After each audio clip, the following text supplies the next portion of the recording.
Hi there folks, welcome back to the IBN and Fishing channel. I hope you're doing really well. We are back here with another review. Now I hope you guys have been enjoying the reviews of late. We're going to keep them coming. We've got lots of kit on test at the moment, so if you're enjoying this stuff, if it's of interest to you, then please don't forget to give this video a like very quickly right now, and secondly, if you're not already subscribed to the channel, then please do that. That way, as we create more reviews going forwards, you guys will be kept in touch, you get a notification, and you'll see all the stuff that we're getting up to in this little channel. So with no further ado, we need to crack on and get this review done. This is a product that you guys with eagle eyes would have seen me using quite a lot at the start of this season, particularly in Wales. I did the 3 videos down in Wales on the Usk, and this was the dry fly rod I took with me for those 3 videos. So what we're talking about here is the Douglas Sky G. Now, if you're a UK or European fly fisher and you've not heard of Douglas, don't worry about it. They are, by fly fishing standards, a relatively new brand, formed in 2014 with a number of guys in the States who came from different brands. All sort of formed together very, very recently to create the Douglas fly rod brand less than 10 years ago. And they're a brand that have increasingly seemed to gain traction, particularly in the States, have done really well in the Yellowstone angler rod shootout reviews. And it's one of those brands that you sort of were becoming aware of in the last 3 or 4 years, but you could never find them in Europe, particularly in the UK. Well, now you can. There is a distributor based in the UK called Wade in Waters, who actually lives fairly locally to us. He fishes the same sort of rivers that IB and I do. And he is distributing Douglas amongst some other brands in the UK at the moment. So it's been really, really great to get hold of this, which is Douglas's top of the range premium 9-foot 4-weight fly rod, the Douglas Sky G. And this is the one that's on review today. Like I say, real premium product this. This is not a cheap fly rod. We'll get onto price and stuff like that as we go. But first off, what I want to do, usual format, I'm going to go through what the rod's got, what's actually in the tube. And then after that, I'll talk about my experiences using it, how I felt about the features, pros and cons. We'll weigh it all up, we'll talk about the price, we'll talk about the warranty, and by the end of this video you should know a lot more about the Douglas Sky G 9-foot 4-weight than you do at the moment. So without further ado, let's get into it. So yeah, here we go. Lovely solid aluminium rod tube. This has got a real sort of sage-like feel to it. It is absolutely rock solid. You could fend off an attack from a bear with that thing. Really, really nice. Laser engraved cap on the tube. Fancy, looks really, really nice. Like we know, the tube does not make the rod, so we pop that out there. This is kind of fun. So instead of just being a cotton rod bag, they've made it out of a breathable material, which means that if you're putting your rod away damp, that it can actually kind of breathe out through the fabric on the rod bag. Why has no one else thought of that before? Or if they have, why have I not seen it before? Thought that was very cool. Again, absolutely no difference to the rod at all, but straight away here, without even getting the rod out, you're already getting a couple of premium touches here, which is nice. As I say, you'd expect it for the cost, but it is nice. But the important stuff right here, as always, 4-piece, very hard to find rods these days that aren't 4-piece. They're easier to make in the actions that you want them to. It's cheaper for warranties, all of that stuff. This is the Douglas Sky G 9-foot 4-weight. As always, I'm going to start down at this end because all the fun stuff is usually down on the butt section of a fly rod. We'll work our way up. Right down at the bottom here, we've got what Douglas describes as a skeletonized aluminium reel seat. I think skeletonized is a posh word for cut out a little bit. It works absolutely fine. And in there, we've got a burled blackwood insert. I must admit, you could put me in front of a blackwood tree and I would have no idea what it was, but it is pretty cool. Actually, it's quite pretty. It almost doesn't look like wood.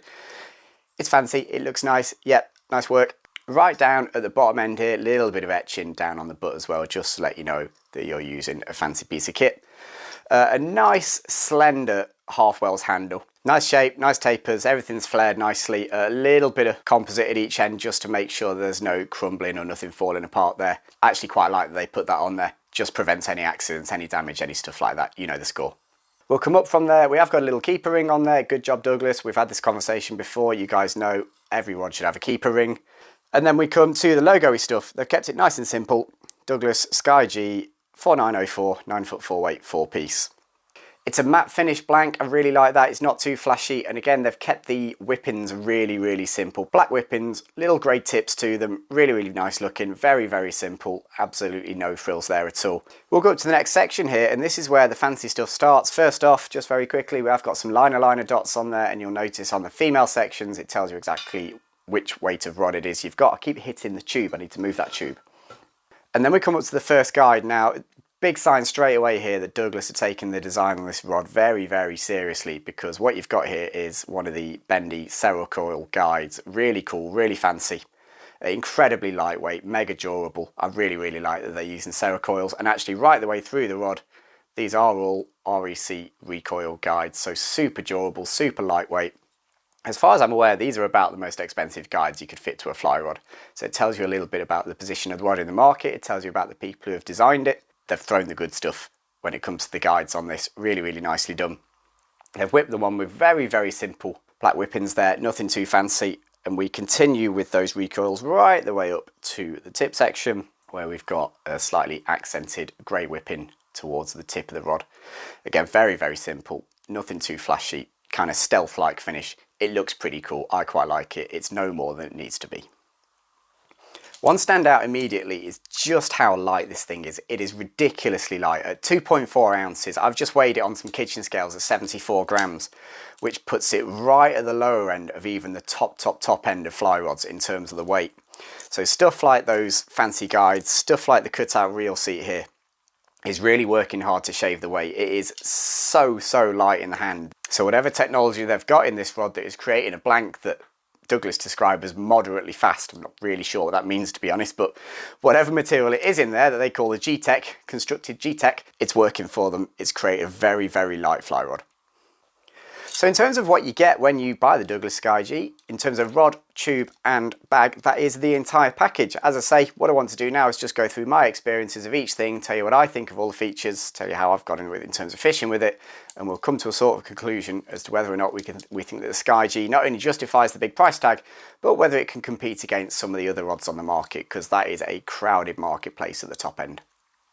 The first thing I want to do actually is talk about fishing the rod, because that's what it's designed to do. I've had this thing for 2.5 months. I've spent a lot of time using it. I've actually used it as a guiding rod as well. I've been taking this out and letting clients use it as well, because I'm always interested to see how a rod performs when different people are using it. This is probably the nicest 9-foot 4-weight fly rod I have ever used. And this is a little bit of a shock to me, because I'll be quite honest, I didn't really know what to expect from this thing. In fact, I'll give this a bit of backstory. The guy who distributes them in the UK had spoken to us a couple of times about doing a review, and I was always reviewing other stuff, had quite a lot going on. And to be honest, I didn't know anything about Douglas. I hadn't held a rod. All I knew was there were a couple of reviews out there that they'd done well in, and that was about it. And I'd sort of got this thing labelled down as probably being a super fast action, high-end premium American blasting rod. And I was really worried that I was going to hate it. I was going to have to tell this guy that it wasn't really my bag and just kind of push it to one side. It is completely the opposite of that. This is probably the best 9-foot 4-weight trout fly rod I have ever cast. I'm going to throw that out there straight away, because this is something I was not expecting to say. Everything, absolutely everything I've asked this rod to do, it has done fantastically. You've seen me battle the wind a little bit in Wales. I've been throwing really long leaders on the Y and catching spooky Y fish with it, even on the Lathkill, which again, incredibly spooky fish. Having tricky technical casts, weird stuff like that. It's dealt with that. Everyone who has cast this rod has got 4 or 5 casts with it and then gone, what's this? You actually have to explain to people who Douglas are, because they're such a new brand. As I say, they've been around for less than 10 years. This is an absolute peach of a 9-foot 4-weight, and for the fishing situations that I've found myself in the most, it is just fantastic. As ambiguous as it is, the Douglas description of this being moderately fast is about right. It is moderately fast. What I found really interesting about it was that every time I tried to push it a little bit harder, it kept going. I never really found a point where this rod couldn't deal with what I was trying to do. Even in situations on the Derm, when I've been able to roll cast a long way, or on the Y as well, roll casting a long way, it's just dealt with it beautifully. There is almost no counterflex on this at all. There's no kind of second bounce of the rod that sends down the nasty waves down the line that affect your casts. It just flexes straight back into rod straight position almost instantly. And that means you can make super accurate casts at a number of distances with it. And most importantly, you can rely on being able to do it basically first time every time. Worth mentioning very quickly, so almost all the fishing I've done with this has been with a 4-weight Scientific Anglers Amplitude GPX, really nice line. I haven't overlined it, I fished it with a 4-weight and it's handled it beautifully. Turned over long leaders, done the short stuff, that's worked really nicely. So if you're looking for a line to match your fancy new rod, the GPX Amplitude has done the business. I've used tippet materials ranging from 4x, which is about £6.5, right the way down to the delicate stuff to the 7x, which is just over £2.5. I've never felt the rod lock up. I've never felt like it was too much or any of those. If anything, it could probably handle that kind of really dangerous £2 sort of area tippet material. I'll be honest, I don't use much of that stuff. The Fully Mill 2.8 is about as low as I go. But if you are one of those people who likes to fish really, really light, actually, I think the SkyG 9'4" weight could probably deal with it. As long as you've got that drag set properly on the reel, I think the sky's the limit with this thing because it is so delicate, it is so sensitive. That said, as ever, and in the process of making a balanced review, I'm going to have to talk about a couple of things here that I don't think are quite right. I think these are possibly down to the company being relatively new. There's just a couple of bits that I was like, you know what, I'm not quite so sure about that. Things that actually don't affect the performance of the rod at all. I will say there is absolutely nothing about this rod in terms of performance that I've found that has put me off. There's just a couple of little niggly bits that if you're really, really into the premium stuff, you'll probably notice as well. I'm going to start down at the reel seat. Now, it's hard to be critical of this because Douglas have got this down to a weight that is just ridiculous. As I say, 74 grams on our kitchen scales here is just crazy. But for a premium rod, and this is in that premium price point, I don't know, the reel seat here just doesn't look or feel premium. Don't get me wrong, it is incredibly lightweight, you can feel it's lightweight, but it doesn't necessarily look or feel like a premium reel seat in the same way, I don't know, the old Struble did on the Sages, or even the new Fancy Sage reel seat, or some of the stuff that Loomis have put on their rods, or the Scott reel seat, which is really pretty. It perhaps doesn't quite have that same feel. I do need to caveat this by saying not once has it ever moved. And I've had this rigged up for basically the whole time I've had it. And it is never once moved. I've never had to tighten the reel seat up. I've never had to do anything with it. It just doesn't quite have that super premium feel that you'd probably expect at this sort of price point. That brings me on to the next bit up. Again, the cork on here, they call it AAA floor grade cork. It is just a grade below that super premium stuff that again you probably see on a top end Sage or you're looking at a top end Hardy. It's not bad cork. I'm not saying this is bad cork. It is very, very good cork. There's very little filler in there, but there is just enough for you to be able to look at this and go, do you know what, that's not quite premium cork. It's going to make absolutely no difference while you're fishing it. It's noticeable. As soon as you pick it up, you sort of see there's a little bit more filler in than you might expect. And that sort of vibe continues slightly up the rod actually.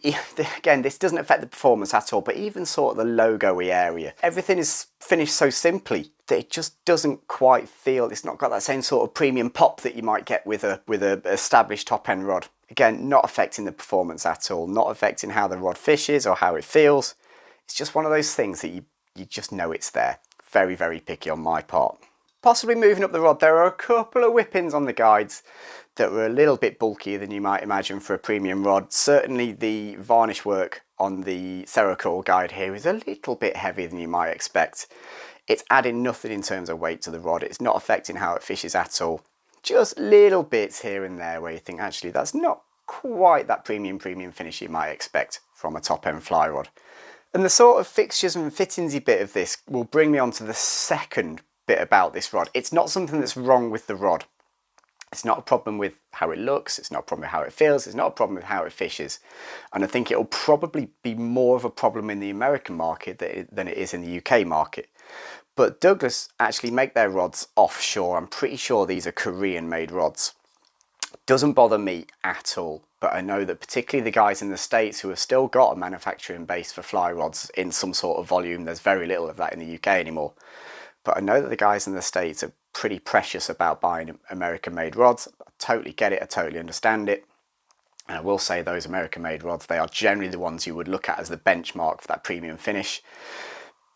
I do wonder if the quality of the finish on the Douglas is because it's made offshore.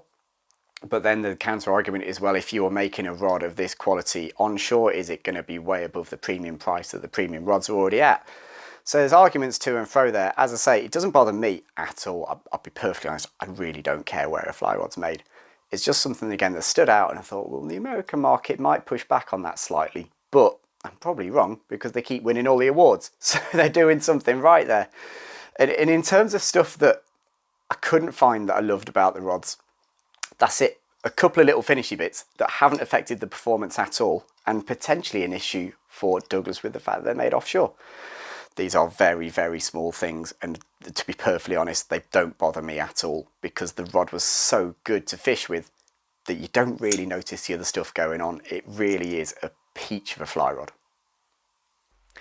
So we've sort of skirted around the idea of cost on this one for the moment, but we've got to approach it at some point. As I said, this is a premium fly fishing rod, and with a retail price of £849 in the UK, this is not a cheap piece of kit. This has to be very, very, very good, and then some, to justify that price tag. And I'll be perfectly honest, in my eyes, compared to the premium rods that I've cast in the past, and I've cast a few now, it really does. It really does. But particularly if you're able to look past where it's made and just take this as a tool for fly fishing, for small, medium, and possibly even larger size rivers all at the same time, this is an absolutely fantastic piece of kit. Like I said at the start, that premium market is very crowded these days. There are probably more rods than there are people to buy them these days. But the Douglas Sky G is going to fit right in there. You guys can see from the response they've had in America for all the reviews that there is a market for these rods over there, and I am not surprised, because in terms of performance, this is comparable to anything I've ever fished. Now, one thing that is important when you're talking about that sort of money is that you've got a warranty that works for you. And from looking at the Douglas website and from having spoken to the UK distributor, Wading Waters, the warranty process with this is going to be really simple. You register with the rod with Douglas, and then you can either get into contact with your retailer, or you can contact the distributor, or you can deal with Douglas direct. There's going to be a cost of between £45 and £50 plus a little bit of postage. And if the section isn't in stock, they should be able to get it to you within 3 to 4 weeks. And to be quite honest, that is the cherry on the icing on the cake as far as I'm concerned. The big problem we're going to have with Douglas in the UK is at the moment they are still pretty hard to get a hold of. Certainly it's pretty hard to go out and find one. As I say, Wading Waters, the distributor, would sell direct through their website. They're available through our local tackle shop, Malin and Green, because they are the localist to the guy who distributes them. So at the moment, they're pretty hard to get hold of. My feeling with over time, this is going to build and build with Douglas. The more people get to know the brand, the more people are going to fish them, the more the shops are going to get interested in them. And I think over time, we're going to see that Douglas, just as it is in the States, is going to sort of assimilate itself into that landscape of premium fly rods in the UK. Guys, I don't know how much more there is to say. This is probably one of the finest 9-foot 4-weight fly rods on the planet. It is right here. You can now get them in the UK. As I say, if you're in the market for a super premium rod this season or going forwards, and you've got that money and you don't try this, you are missing out. It is well worth a go. Believe me, before you spend the money on anything else, make sure you've cast the Sky G 9-foot 4-weight. My least favourite thing about this rod is the fact that I've now got to pack it back in this bag, back in the tube, and give it back to Wading Waters Douglas, which is a real shame because I've loved using this thing. Be really interested actually in the comment section, guys. Let me know if you've had any experience with Douglas in the past, be it from if you're in the States, if you're in Europe, in the UK. Let me know if you've used Douglas in the past. Let me know what you think specifically of the review of the Douglas Sky G range. Let us know if there's anything else around this sort of price range that you think we should be reviewing, and we'll see if we can get in touch with those guys. Like I say, we've got a few more reviews coming up as well. We've got lots of stuff on test at the moment. So do keep in touch with the channel, get subscribed, get hitting the like button. There's more reviews coming. Thank you very much for watching this one. Really appreciate it. IB and I are going to see you guys again for some more fishing and stuff, just unfortunately not with this, very, very soon. Take care, folks. Bye-bye.